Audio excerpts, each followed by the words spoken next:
All right, are we live? We're live, yay, okay. Thank you all for coming. Everyone having a good time at KubeCon so far? Second day? Woo. Yes, yes, all right, I'm gonna match your enthusiasm. Okay, I'm here today to talk to you about Open Platform for Enterprise AI, AI pipelines with OPEA. This is a project that we argue about how to pronounce the name. I pronounce it wrong all the time. It's actually OPA, so I'll say OPEA. You all will remember that. I'm Melissa McKay. I'm the head of developer relations at JFrog, and I am also a member of the OPA Technical Steering Committee, and I'm here with Ezequiel Lanza, most known by Easy, open source AI evangelist on Intel, and I'm also LF AI and data chair and board member. Yeah, I used to say Open Platform for Enterprise AI instead of OPEA. That's a lot easier. Yeah. OPEA or OPA. Yeah. Okay, so Let's get started. Yeah. Okay, so first thing, we're going to start with the end at the beginning here because we have a fun treat for you. This is the first time that I've ever done this, so I'm kind of excited about it. We'll make improvements later on if we do this again. But I've got a couple items for you. After this session, there's only 100 of these. I can't see all of you. I don't know if we have more than 100, but if we do, you guys are going to have to race to Sonia in the back. She'll be at this exit on the back right, my right, and she will hand a card out to you. This card has a secret message on it. In order to read the secret message, you can, one, cheat and figure it out on your own, or you can play the game, have fun, go to the JFrog booth, grab a filter to read the message, and then head over to the Intel booth to get a prize. All right, or the option for a prize. So just something fun for you to do, little scavenger hunt. We'd love to see you at the booths as well, so yeah. All right, moving on. The next thing that I want to do is something crazy. We're going to start with a demo immediately instead of waiting at the end. Cool. All right. So how many of you knew that KubeCon has a kids' day prior to the event? Cool, yeah. Yeah, that's not surprising. I saw like a couple hands there, yeah. It's a relatively new thing. This is the third time that I've done it. I was a volunteer this time. And I was very fortunate to have my daughter, who's a college student, and another friend of hers, also a college student, to teach two workshops at this little kids event. It's for younger children from 8 to 14. And it's to inspire this next generation of technologists, right? And the idea is to come up with some fun things for them to do so that they can, be like us someday, sitting in these chairs listening to talks like this. It's going to be great. Anyway, so I have a little program here. It's just a regular, kind of like a ChatGPT-like system. And I'm just going to type in, what is Kids Day? Now, what do you expect I'm going to get? I just gave you a bunch of information about Kids Day. It was here in London. It was for a group of kids from 8 to 14. And it's an event of KubeCon. But I get a bunch more information here because this system has so much information in it. It's just going to pull out what it thinks Kids Day is. So obviously, Kids Day is a special occasion celebrated to honor and appreciate children. But this isn't exactly the Kids Day that I was talking to you about. So in order to fix this... So AI is not as smart as we think it is. Right? Yes, So yeah. Yeah. So this isn't helpful at all, Okay, right? yes, This yeah. is why I don't like AI. Don't like using it. It doesn't work for me. Okay. All right, one of the most frustrating things is making sure that you get the answer you're expecting. So in order to solve this problem for this particular program, I am actually going to give it some context. And in this case, I'm going to provide it a link. Cool. This is the events page for KubeCon. I'm going to provide this URL. And then I'm going to ask my question again. what is Kids Day? This time, I get the information that I'm looking for. It is a technology event at KubeCon for children's 8 to 14, focusing on open source technologies. By the way, this was really fun. We had a microbit workshop, and we had a Roblox workshop, which was a ton of fun. So this is an example, what we just saw here. And you can keep making questions about what is happening here, because we already provide some context. Yeah. So if I'd like to know, for instance, what is the workshop, and you can start interacting, and you're just focusing like the answer. So this time I ask, where is Kids Day? And this time it tells me it's in Excel in London. Yeah, So this is an updated information. Right, so, OK, so let me switch to the stop mirroring. Cool. Nice. So we finish the demo. Show this. OK, so what you just witnessed, that is an example of RAG. How many of you know what RAG means? Everybody knows what RAG means. OK, so for those of you that don't, I'm going to pass it to Easy. Or you can know it, but not the specific details on how it works underneath, which is basically what is happening underneath is you are making a question, right? Let's suppose that we don't have this cool system where you have an UI and you upload everything. You can actually, if you provide a new prompt, and you can say, answer the following question based on this context, which is actually, if I know, let's suppose that I know the context, I will say Kids Day is a one-day event. It's held in London Excel, and it's for ages of 18 and between 8 and 14. And the question will be, what Kids Day? So I'm providing all the context on the prompt. This is not how, because you don't actually know the answer, right? So you're looking for somewhere. So we are instructing the LLM. We are providing the context. We'll see later how this context is provided. And you are providing a question, right? So if you give that to an LLM, the LLM will start making an answer and will say, get ready for Kids Day, and so on. And we actually give them like an instruction to say, try to advertise it to me.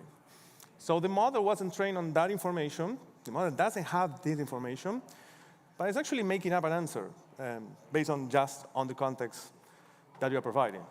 So what happened? So the first thing that happened was retrieval. That's the R in RAG. So the brain in this case is the context that we provided it. The URL from the knowledge, that's the knowledge base. So that's the R. That is the R.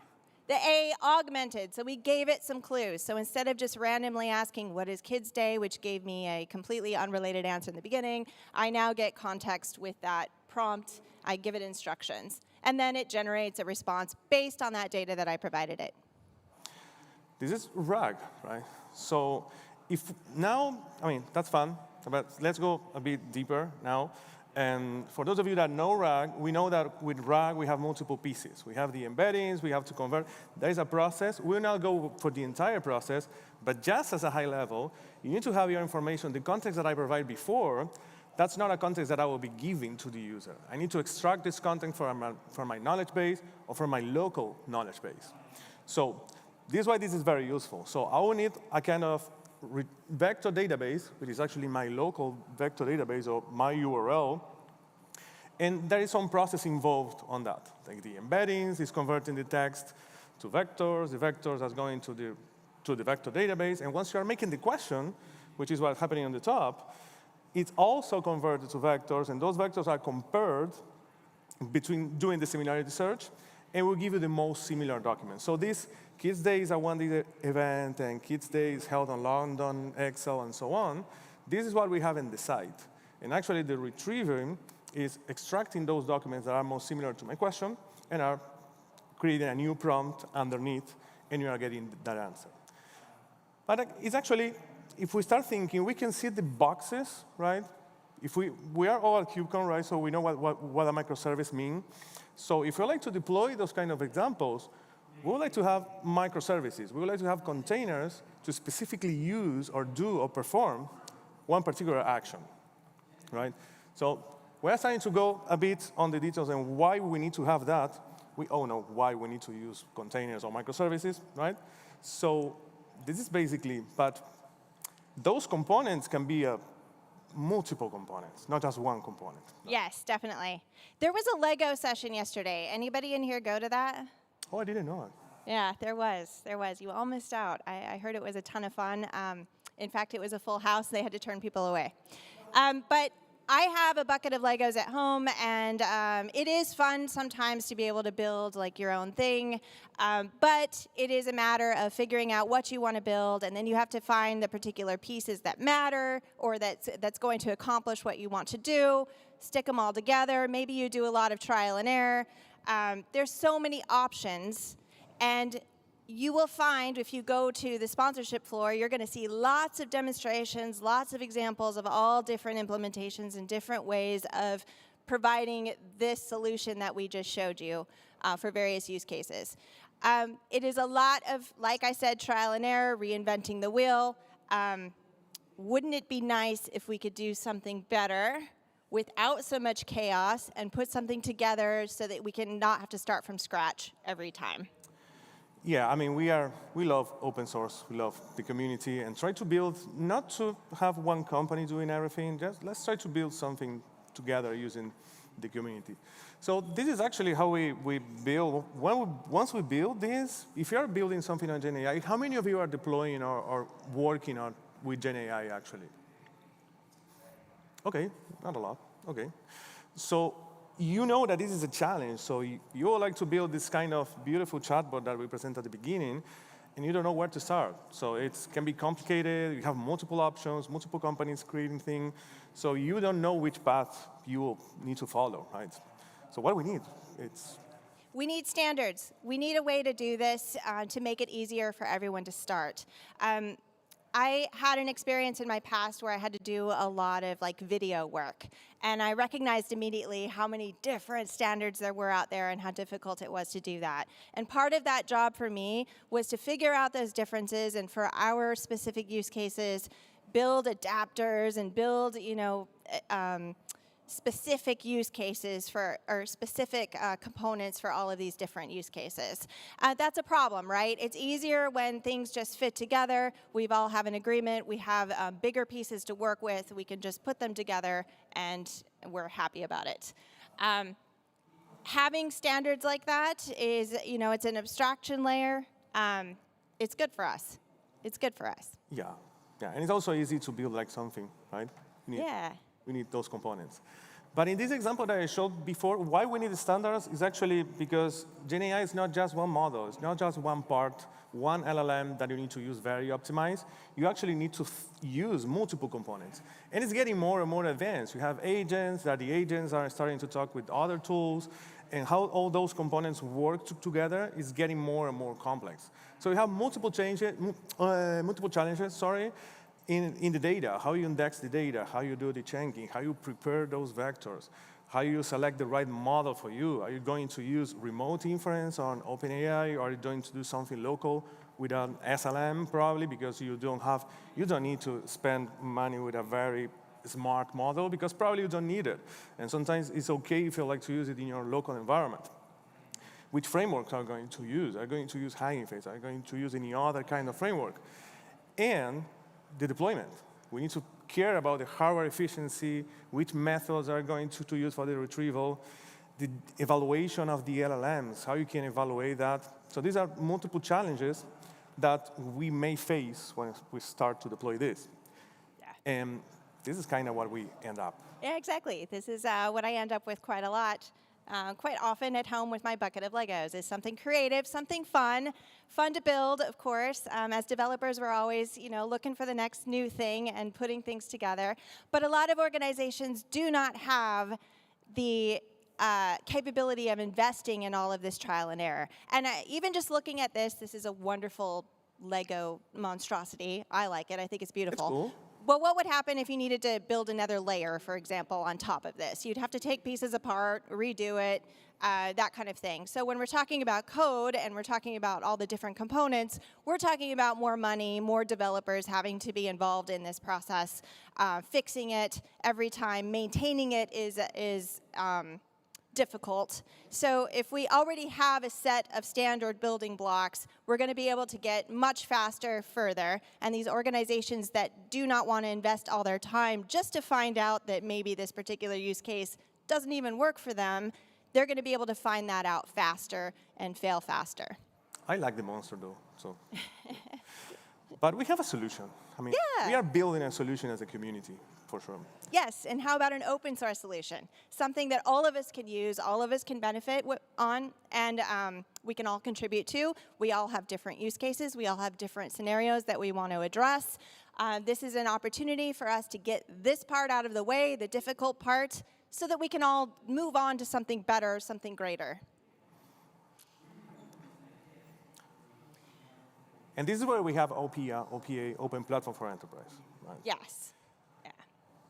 So This is part of the LFAI organization under the Linux Foundation.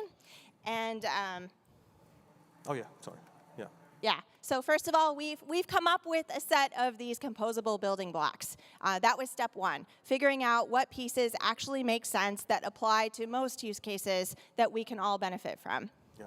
And that means integrating LLMs, data stores, agents, multiple protocols that you are using when you are building this kind of application. This is basically what I mentioned before about it's not just one component, one optimized, it's multiple components, and you need to put them all together in a solution. Yeah, and it's not just RAG use cases. It's not just there's other things too. There's patterns that we can apply across the board on several different use cases: translation, code generation, and even multimodal applications or solutions, including both text and images. Yeah, and also the evaluation part. Sometimes we don't care. I mean, we care about later, like the evaluations, but it's something that we need to start. When we are deploying those applications, you need to start thinking really at the beginning, how can I assess that? How can I evaluate if the model is performing well? If my RAG is performing well, it's not being biased, and so on. So we need those kind of extra tools, and these tools is something that is also available in the project. And it's just, I mean, this project was launched 1 year ago. It started as an Intel project 2 years ago, and it was donated to the Linux Foundation. And now it's not just Intel. Now it's Intel and more than 55 partners that they are contributing to the project.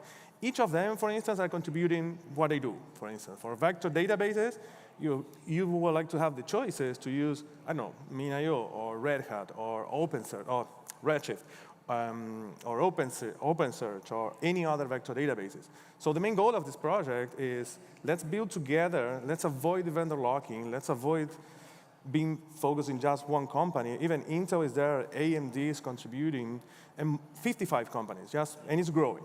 And the list is growing and growing and growing. Yeah, a lot of excitement about this project. And I also joined when it first started. Oh, we have a partner, yeah. Yes, and so I'm here today just to tell you about just our special use case. Why is JFrog involved? Why are we even interested in this project? One of the biggest reasons is just think about the vision. We want to enable enterprises to develop and deploy GenAI solutions. We want to focus on security, safety, scalability, cost efficiency, and agility. We love demos. We love playing with things. We love proof of concepts. But the reality is most of us go to work every day. We have to meet regulations. We have to meet certain requirements. We have certain bars of safety that we need to meet. We may be,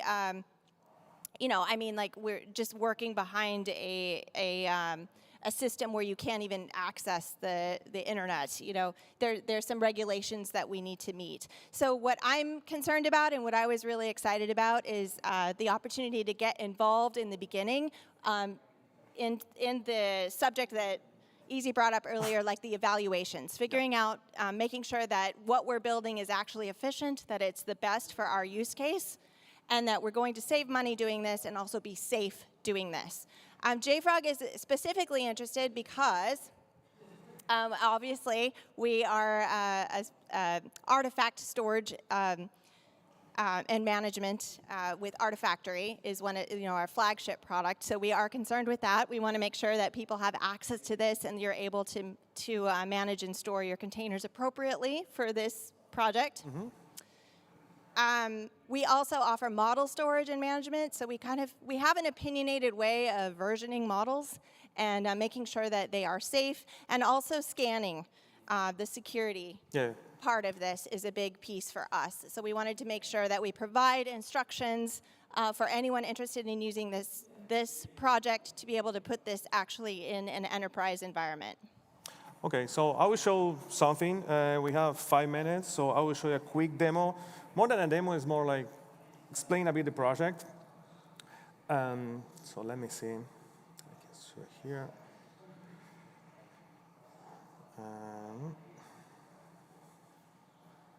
Cool. So I will not show this again, so fine. So the project is, of course, is on GitHub. And you have multiple projects within the project, of course. We have the GenAI examples, we have GenAI comms, and GenAI infra. What they are is, the project has more than 20 blueprints. So if you like to deploy this example, as I showed before, with all the components and everything, if you like to build an agent Q&A, or a chat Q&A, or doc summarization, or doc indexing, and so on, you can go to each of those examples, and you have recipes or blueprints in both, in Docker Compose files, or in Kubernetes.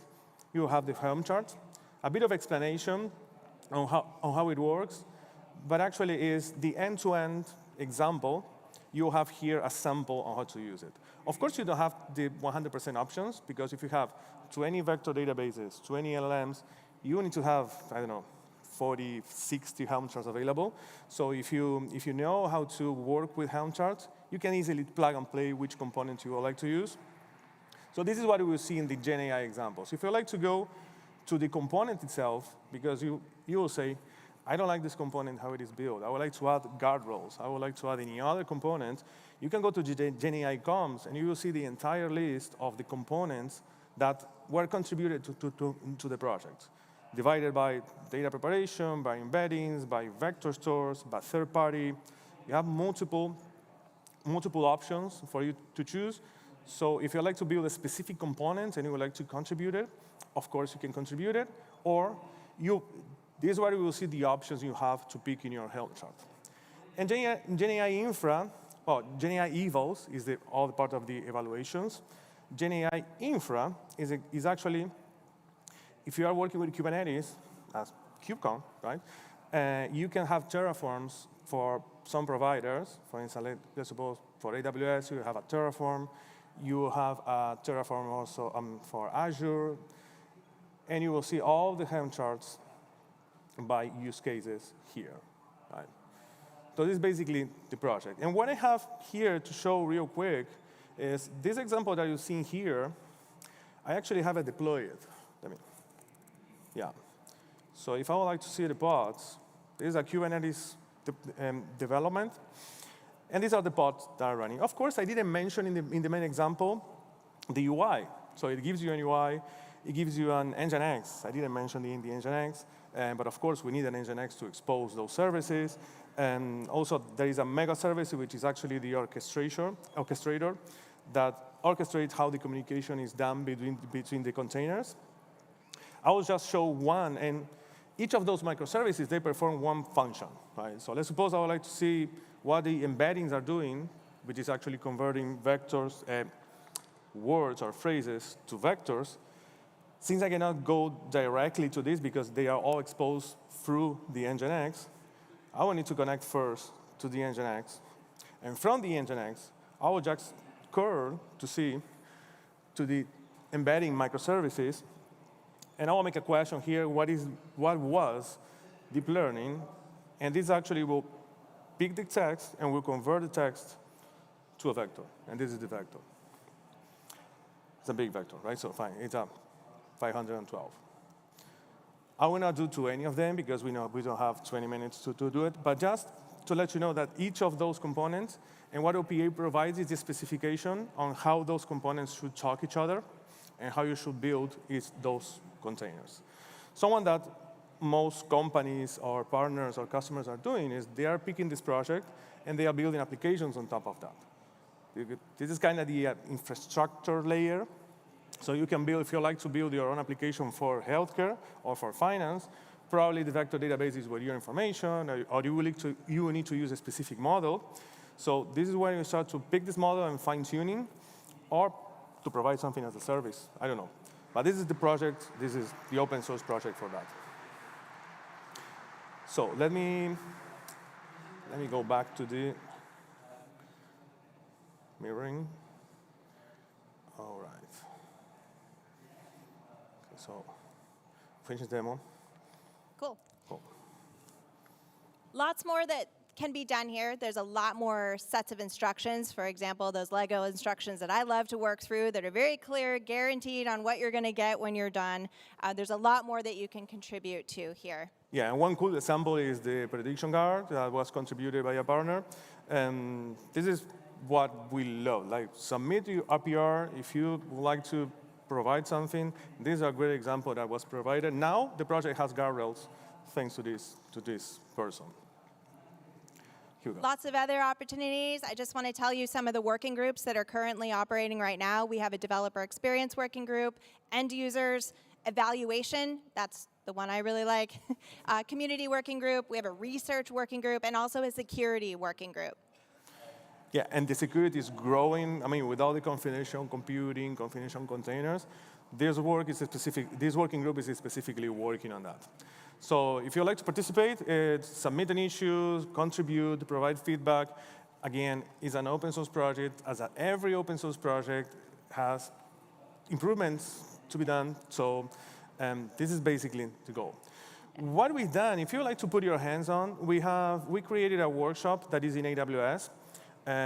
So it basically lands for you an EKS cluster and deploys the example for you. It's a guide. It's a very educational workshop. It explains all the things that I explained for the microservices. It explains how is the architecture built and so on. So this is the first one. We are trying to make to all the service providers, like for Azure, for GCP, have this kind of same examples. So if you want to put your hands in, you can go there. We just want to build a safe place. A lot of us are new at this. A lot of us are new at these types of applications. We want to experiment. We want to see what we can get out of them with our organizations. This is a chance for you to do that easily with a set of things that you can already use right out of the gate. Yeah, and please connect. I mean, don't be shy. We are open to talk, to connect. Go to both booths or connect us on LinkedIn, Twitter, X. You have the QR code here. We didn't mention at the beginning. We should mention that at the beginning. So if you want to connect, these are the LinkedIns. Don't forget to take your cards to the booth. And you need both. When you hit the Intel booth, you need the card and the filter. The little red card you'll get at the JFrog booth. So have fun with that. Thank you so much for your time.